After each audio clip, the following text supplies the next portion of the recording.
Making granola is so easy and you can do it at the comfort of your home. Here is my recipe on how I make my granola at home. Starting off, here are all the ingredients that I used for this particular recipe. Of course, for the granola, you can choose to use whatever seeds, nuts, and whatever toppings you'd like, depending on how healthy you'd like your granola to be. So I have listed all the ingredients that I used. So I just went ahead, added 500 grams of oats, and then added all my seeds.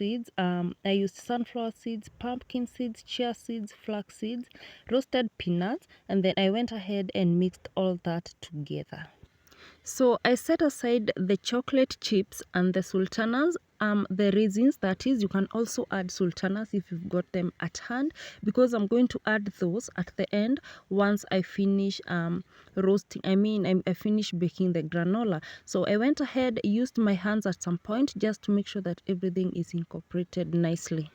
And after that is done, I took very hot water, boiling water, and transferred that into a big bowl, and then added another small bowl on top of the boiling water. And then here I just want to make the syrup, so I added vanilla essence, and then I added honey, and I added peanut butter.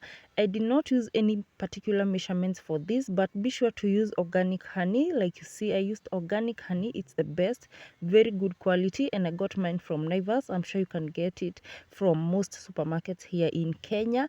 And then I just went ahead, added peanut butter, and then mix until a syrup is formed. And depending on how much you'd like your granola to be sweet, or depending on the flavor that you're looking for, you're going to decide the amount of spices that you add. I added a small amount of salt. If you've got cinnamon at hand, you can add it at this point when making the syrup, and then you're going to mix until the syrup has a consistency. And for the peanut butter, I just used the 200 grams mkebe, and then I took that off the hot water, continued mixing until I made sure that the syrup is to my liking. It was tasting so good. Be sure to keep tasting your syrup just to ensure that you like it, and to ensure that it is perfect for you.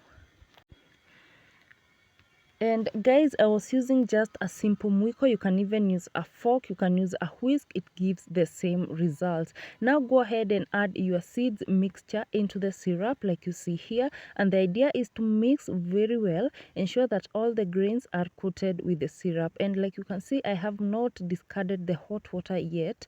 I'm still using it just to ensure that, you know, at some point the syrup tends to get like sticky. So that's why I used the hot water, just to make sure that it continues melting and mixing well to my seeds mixture. So after that is done, like you can see guys, the color changes a little bit. Now you're going to take a baking tray, and then you're going to line it with baking paper like you see here, and then you're going to spread your seeds mixture.